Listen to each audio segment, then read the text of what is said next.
L'Ivoirien est le seul peuple qui parle sans utiliser les articles. On dit je veux paix ou encore donne-moi un ticket. Nous les Ivoiriens, si tu nous vois utiliser un article, c'est qu'on l'utilise mal. On met l'article après le mot. Là où les autres disent va chercher la tomate pour venir, nous les Ivoiriens on dit va chercher tomate là pour venir. Mais il ne faut pas penser que l'ordre des mots n'est pas important pour un Ivoirien. Bien au contraire, c'est très important parce que l'ordre des mots permet à l'Ivoirien de communiquer son humeur.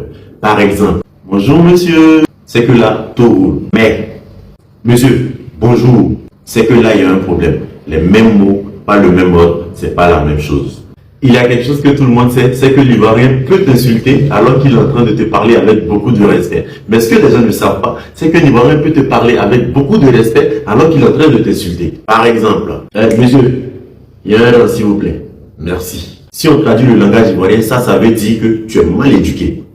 Il y a tellement de choses à dire sur la façon dont nous les Ivoiriens on parle français que je ne peux pas tout dire dans cette vidéo. Donc, mets dans les commentaires ce que tu as remarqué sur la manière de parler qu'ont les Ivoiriens. Les amis, en Côte d'Ivoire, les Ivoiriens ont débloqué un autre niveau avec la langue française. Je pense que pour un étranger qui vit en Côte d'Ivoire et qui vient d'arriver en Côte d'Ivoire, s'il n'arrive pas à s'adapter, il aura toujours l'impression que soit qu'on cause avec lui, on lui manque du respect ou encore on évite de parler de telle sorte qu'ils comprennent ce qu'on veut dire. Et pourtant, en Côte d'Ivoire, ils font juste preuve de créativité et d'innovation. Je le dis parce que eux-mêmes, ils ont créé leur façon de s'exprimer et bizarrement, ils se comprennent bien entre eux. Vous allez voir que généralement en français, lorsqu'on parle devant un mot ou encore devant une chose, généralement, on va utiliser des articles. Et pourtant, eux, ils font l'effort de faire disparaître ces articles-là.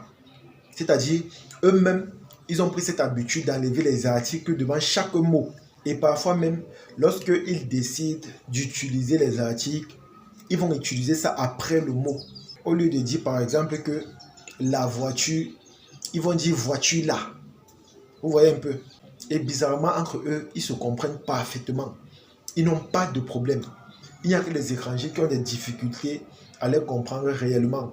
Et je tiens également à préciser que les expressions qu'ils utilisent aussi caractérisent leurs différentes humeurs. Ça caractérise les humeurs ou encore la façon avec laquelle ils se sont réveillés ou encore leur comportement. Comme il a dit ce jeune frère, parfois dans certaines circonstances, on va utiliser une phrase. Tu auras l'impression qu'on te manque du respect et pourtant pour eux, ils sont en train de te parler posément. Ils te parlent simplement. Ils ne sont pas méchants, au contraire, ils sont posés, ils te parlent gentiment. Mais toi, en tant qu'étranger, tu vas te dire que c'est parce que tu es étranger qu'on te parle comme ça. Tu vas te dire que c'est leur côté méchant. Tu vas te dire que c'est leur côté caché. Et pourtant, ils sont en train de te parler gentiment. Et maintenant, dans une autre circonstance, lorsqu'ils parlent gentiment, au contraire, ils sont en train de te parler méchamment. Toi, ils vont te parler comme ça, comme tu es étranger. Tu vas commencer à rire. Tu vas croire que non, on te fait des compliments. Et pourtant, il est en train de te montrer qu'il est très, très fâché. Donc, du coup, moi, je pense que pour les étrangers qui partent en Côte d'Ivoire, c'est vraiment important d'apprendre à étudier leur façon de s'exprimer ou encore leur façon d'être. Parce que si tu n'apprends pas cela, tu auras l'impression qu'à chaque fois, on te met à l'écart ou encore à chaque fois, on ne te respecte pas ou encore même qu'on ne t'aime pas. Et là, ce n'est pas bon. Et moi, j'apprécie beaucoup cette façon d'innover. Parce que la langue française, c'est une langue qui vient de la France. Et ça fait partie des langues avec lesquelles on nous a imposé. Mais sauf qu'en Côte d'Ivoire, c'est vrai, on a imposé cette langue-là, mais ils prennent cette langue, ils la modifient encore pour la donner un sens propre à leur propre façon de voir la chose. Et c'est ça qui fait leur particularité. Comme j'ai dit la dernière fois, vous devez savoir qu'en Côte d'Ivoire, il y a plusieurs façons de s'exprimer. Nous avons le nouchi, que tout le monde connaît en Côte d'Ivoire, bien sûr. Nous avons le nouchi brodé, qui est la version améliorée ou encore la version évoluée du nouchi simple. Pour entendre l'autre là, il faut vraiment être ce qu'on appelle un noussi. Il faut être un gorgor. Parce que là-bas, ça n'a rien à voir avec le nouchi que nous connaissons. Ça n'a rien à voir avec la langue française. Ça n'a rien à voir avec ce que vous pouvez même vous imaginer. Donc, c'est une langue qui est unique, qui est vraiment extraordinaire, dans le sens où, si tu n'es pas ivoirien de nature et de base, tu auras du mal à comprendre ce que ça signifie. Parce qu'il y a même des Ivoiriens qui sont nés en Côte d'Ivoire qui ne connaissent pas le nouchi brodé. Ils sont nés là-bas, mais ils ne connaissent pas. Et pourtant, ils sont ivoiriens. Vous comprenez à travers cela que si toi, alors, tu es un étranger, que tu n'apprends pas ça, tu ne vas jamais connaître ce que ça veut dire. Parce que moi, une fois, par exemple, j'ai eu le plaisir d'entendre quelques expressions en Oshibrodé. Et honnêtement, j'étais étonné. J'étais surpris. J'étais vraiment surpris. Quelqu'un m'a prononcé cette phrase, par exemple. Tu vas lire l'heure. Vous savez que c'est une expression qu'on utilise un peu de partout, que ce soit en Côte d'Ivoire, au Cameroun, un peu de partout. Ce sont des expressions qui expriment notre comportement ou encore notre humeur. Et maintenant, en Oshibrodé, on te dit, tu vas livrer pour les quais. Imaginez, tu vas livrer pour les quais. Ça n'a rien à voir avec le nouchi que nous connaissons. Ça n'a rien à voir avec la langue française. Ça n'a rien à voir avec une langue maternelle. Et sans vous mentir, c'est une langue qui a été créée par les Noussi en Côte d'Ivoire.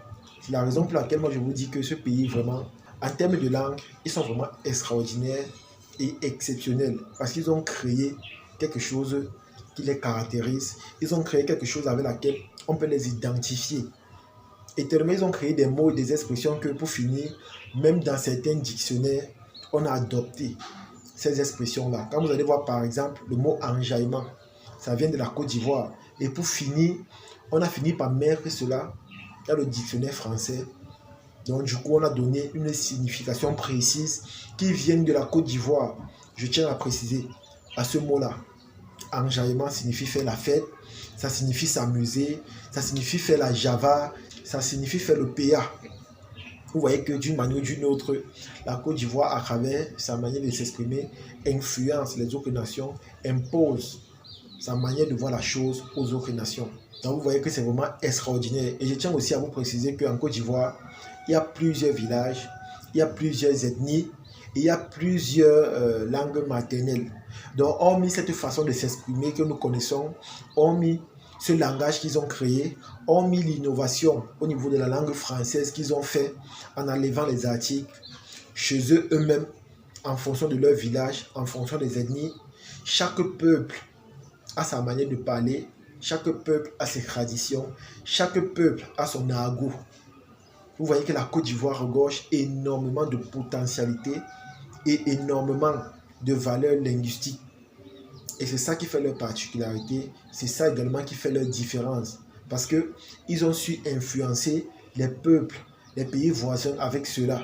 Parce que même ici au Cameroun, il y a des expressions que nous utilisons, mais qui viennent de la Côte d'Ivoire. Je tiens à vous préciser. Sauf que quand ça vient ici au Cameroun, nous en tant que bons Camerounais, nous donnons aussi une valeur ou encore une signification propre à cela. En Côte d'Ivoire, un homme et une femme, Mougou. Mais sauf que ici là chez nous, nous avons aussi copié l'expression Mougou. Mais sauf que Mougou signifie quoi? Ici là, c'est quelqu'un qui n'a pas de valeur dans le sens où il sort avec une fille et la fille ne l'aime pas, elle passe son temps à manger son djé. Vous voyez, elle passe son temps à manger son djé, pourtant elle n'a pas de sentiments à son égard. C'est de cette façon que nous avons donné la signification au mot Mougou. Mais en Côte d'Ivoire, c'est totalement différent. Et c'est comme ça qu'il y a plusieurs expressions que nous avons prises en Côte d'Ivoire et que nous aussi au Cameroun, on a donné notre signification. Et c'est comme ça que c'est devenu contagieux dans le sens où tout le monde parle de la sorte, tout le monde s'exprime de la sorte. Dans la Côte d'Ivoire, honnêtement, en termes de créativité, en termes d'authenticité, elle est un exemple pour beaucoup de pays africains. Et c'est ça qui fait leur particularité. En tout cas, les amis, c'est ici que se termine la vidéo. J'espère que vous avez aimé. J'espère que vous avez apprécié. Je vous assure, en Côte d'Ivoire, si tu n'es pas né là-bas, tu auras parfois des difficultés à t'adapter. Parce que si tu es un étranger, que tu viens d'arriver là-bas pour résider, lorsqu'on va s'exprimer ou encore lorsqu'on va te causer, tu auras l'impression que soit on te manque du respect ou encore soit on ne t'aime pas. Et pourtant, quand tu penses qu'on te manque du respect, au contraire, il manifeste de l'amour à ton égard. Mais quand tu penses qu'on ne t'aime pas, c'est plutôt l'inverse. Vous voyez qu'il y a une grosse différence là-bas quand tu n'es pas quelqu'un qui est né dans ce pays ou encore quelqu'un qui a grandi là-bas. Comme on dit souvent, il faut être né en Côte d'Ivoire pour comprendre et connaître les Ivoiriens. En tout cas, les amis, c'est ici que se termine la vidéo. Partagez au maximum et on se dit à la prochaine. Ciao.